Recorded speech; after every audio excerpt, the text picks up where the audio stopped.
오늘은 어린아이와 같이라는 제목을 가지고 마가복음 10장 13절부터 16절까지 말씀을 함께 살펴봤으면 좋겠습니다.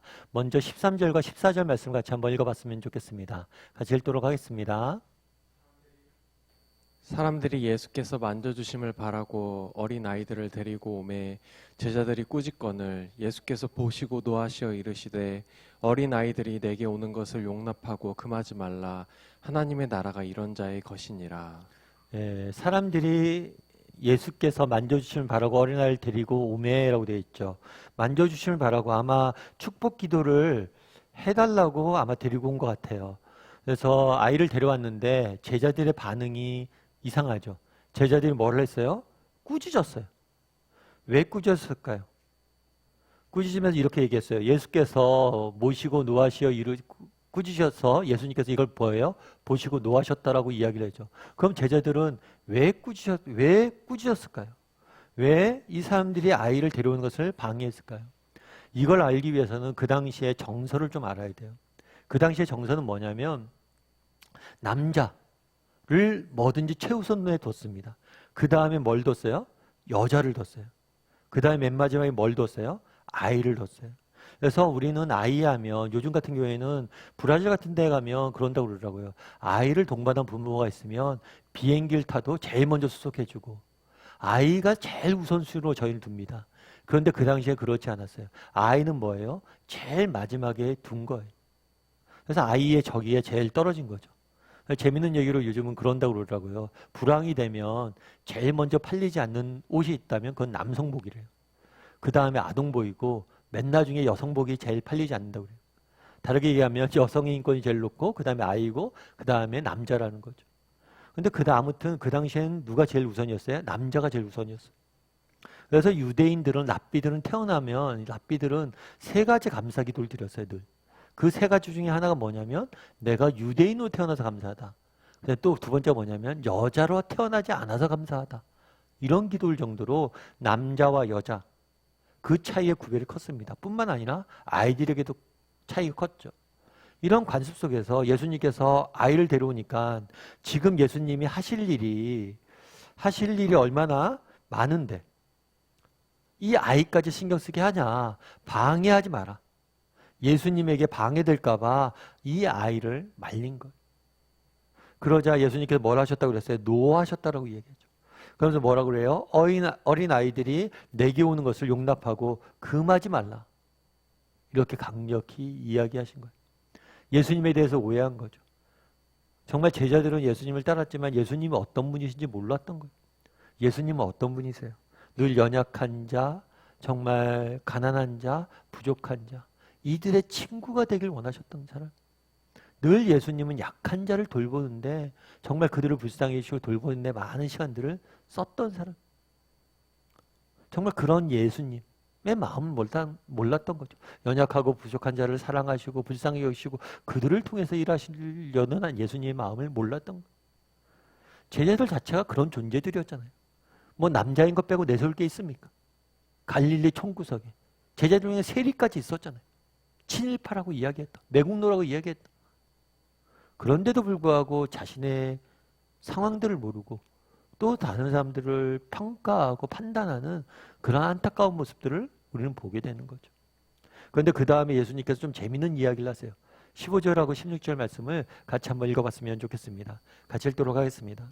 내가 진실로 너희에게 이르노니 누구든지 하나님의 나라를 어린아이와 같이 받들지 않는 자는 결탄코 그곳에 들어가지 못하리라 하시고 그 어린아이들을 안고 그들 위에 안수하시고 축복하시니라. 재미있는 표현이 뭐냐면 누구든지 하나님 나라를 어린아이와 같이 받들지 아니하면 결단코 그곳에 못 들어갈 것이다. 다르게 이야기하면 어린아이처럼 하나님의 나라를 받아야 된다. 이런 의미겠죠. 그렇다면 왜 이런 표현을 썼을까요? 왜 어린아이와 같이 되지 않으면 하늘나라에 들어갈 수 없다고 했을까요? 아마 오늘 성경에서 분명히 명확히 이야기하진 않습니다. 그럼에도 불구하고 많은 사람들이 여러 이야기를 해요. 우리가 어린아이처럼 돼야지만 천국에 들어간다. 그렇다면 어린아이의 어떤 면을 예수님께서는 이야기했을까요?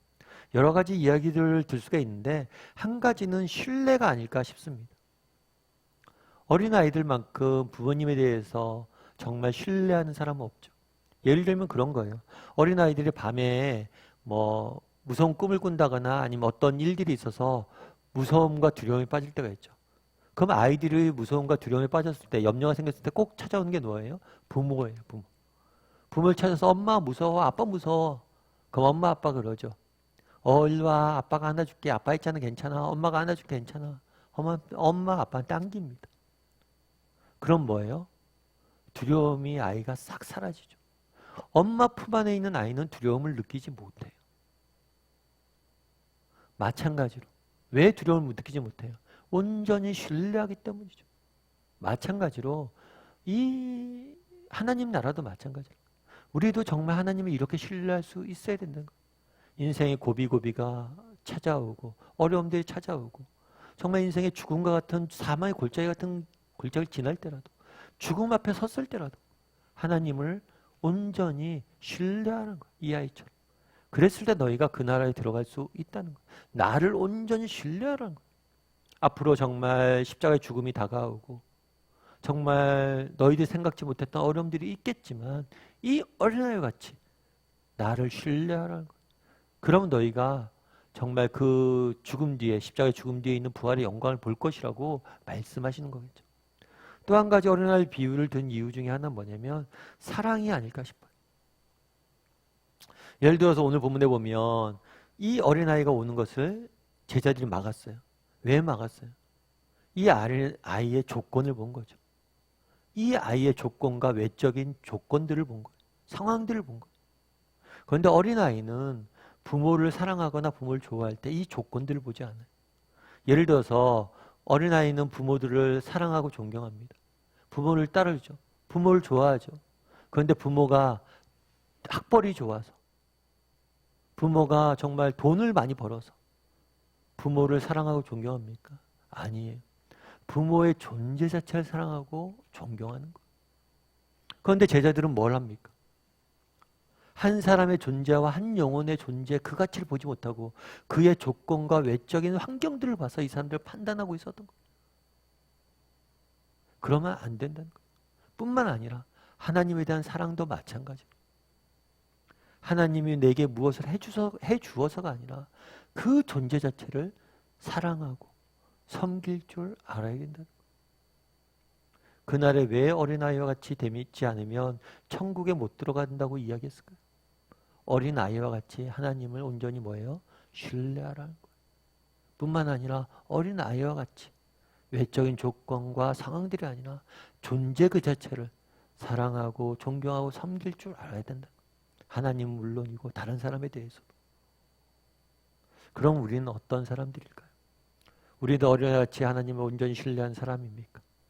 우리는 어린아이와 같이 존재 그 자체를 사랑하고 섬기는 사람입니까? 한번 돌아봤으면 좋겠어요. 조나단 에드워드라는 목사님 계세요.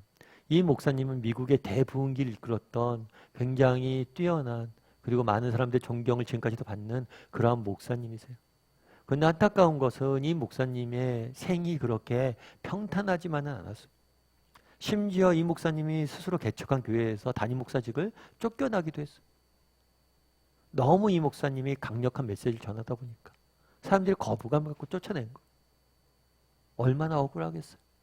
사실 이 목사님 굉장히 오늘날 많은 사람들이 존경을 받는 목사님이지만 그 당시에 너무나 많은 고생들을 했어요. 그런데 재미있는 것은 어떤 사람이 이 목사님의 후손들을 한번 조사를 해봤어요. 어떻게 됐을까? 그런데 그 사람이 조사를 하면서 조사를 해본 결과 이 후손들 중에서 이 조나단 에드워드 목사님 후손들 중에서 30%는 고위 공무원, 교수, 법률가 해서 30%는 굉장히 중요한 인물들이었던 거예요. 중요한 역할들을 하면서 세상을 섬겼던 사람들 뿐만 아니라 나머지 70%도 너무나 행복한 가정들을 꾸리고 살았던 거예요. 왜 이렇게 됐을까? 라고 이야기하면서 그 사람은 그런 얘기를 하더라고요. 조나단 에드워드 목사님의 독특한 가정 교육에 있었다. 그만큼 가정이 중요하다는 거죠. 어제 우리가 가정에 대해서 묵상했잖아요. 그만큼 가정이 중요하다는 거예요. 그런데 저는 그 이야기를 들으면서 그런 생각이 들었어요. 우리 하나님이 갚으셨다라고 생각을 해요. 목사님이 얼마나 하나님 앞에 정직히 살려고 그랬어요.